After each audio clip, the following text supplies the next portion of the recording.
Hello friends, আমি ইতু। আমার mini blog ভিডিওতে তোমাদের অনেক অনেক ওয়েলকাম। তো তোমরা দেখতেই পাচ্ছ আমরা একেবারে সকালে বেরিয়ে পড়েছি। কোথায় যাচ্ছি চলো দেখা যাক। তো ভিডিওর প্রথমেই আশা করি তোমরা বুঝতে পেরেছো যে আমরা কোথায় গিয়েছি। আর এই যে গাড়ির ভেতরে আমাদের ছানাপোনারা দেখতেই পাচ্ছ ঠিক কতটা মজা করছে। এটা আমাদের অ্যানা রানী, আর এই যে মাঝে বসেছে এলসু রানী, এরা দুই বোন, অ্যানা এলসা।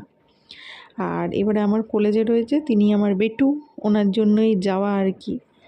তো যাই হোক, ভিডিও শেষে আমি অবশ্যই জানাবো যে আমরা কোথায় গিয়েছিলাম, কেন গিয়েছিলাম, কি কারণে গিয়েছিলাম। তো শেষমেশ আমরা মন্দিরের ভেতরে পৌঁছে গিয়েছি। অনেকটা রাস্তা হেঁটে যাচ্ছি, তো হেঁটেই যাচ্ছি বুঝতে আর পারছি না মন্দির শুরু কোথায়। তো যাই হোক, এর আগেও আমি এই মন্দিরে এসেছি, কিন্তু এতটা এরম রাস্তা ছিল না। সময়ের সঙ্গে অনেক কিছুই পরিবর্তন হয়েছে। তো সেরমভাবেই চলতে আমরা ঠিক মন্দিরে পৌঁছেছি। মন্দিরে পৌঁছে বাইরের যে পরিবেশটা সেটারও বেশ আমরা ভালো করে ভিডিও করে নিয়েছি। এই যে দেখতে পেরেছো, আমি ক্যামেরাটা ফট করে নামিয়ে দিলাম। এটা কি বলো তো, এটা সেই জায়গাটাই যেখানে আমরা পুজো দিতে এসেছি, কিন্তু ছবি তোলা একেবারে নিষিদ্ধ।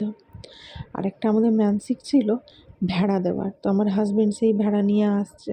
আর মানসিক ছিল ঘন্টা বাঁধার, তো দেখতেই পাচ্ছ আমি সুন্দর করে ঘন্টাটা বাঁধছি। আর ভীষণ রোদ, ওপর দিকে তাকানো যাচ্ছিল না। আর ওইদিকে আমার হাজব্যান্ডও নিজের ঘন্টাটা নিয়ে এসেছিলো, যেটা মানসিক করেছিল আর কি বাঁধবে বলে, তো সেও সেটা বেঁধে ফেলেছে। ব্যাস এই আর কি। এখানে আমাদের মন্দিরের পুজো শেষ হলো। তারপরে আমরা আর কি করলাম নেক্সট ভিডিওতে অবশ্যই দেখা হচ্ছে। তোমরা অনেক ভালো থেকো।